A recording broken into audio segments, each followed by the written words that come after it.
मोहन माझी को स्वास्थ्य निर्देशक पद पूरण करिवार आवश्यकता अनुभव हो नहीं।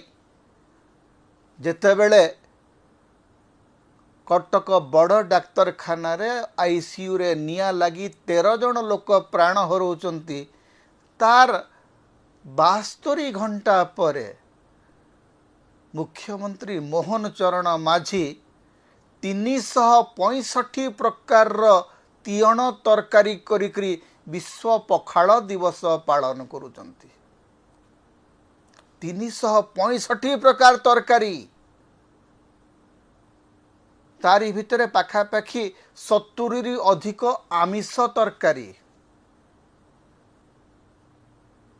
कारण खाद्य रे ओडिशार ब्रांड तैयारी करिवार अछि। पखाल को आंतर्जातिक मानचित्र रे मान्यता देवार अछि। पखाल रे जो 365 प्रकार व्यंजन देखिले मते लागुची जेमती ओडिशार मुख्यमंत्री ओडिशा मंत्रिमंडल सदस्य माने जेमती ए राज्यर कृषक ए राज्यर श्रमिक मान को उपहास करचंती। आज्ञा पखाल खाइकरी निजर जीवन गढ़ुथबा ओडिशार प्रत्येक श्रमिक प्रत्येक कृषक तांकू एते मात्रा रे उपहास करचंती मुख्यमंत्री मोहन चरण माझी जे ताकू देखिले आपन को आश्चर्य लागिबो। 365 प्रकार तरकारी मनीष पेट ना आउ किछि।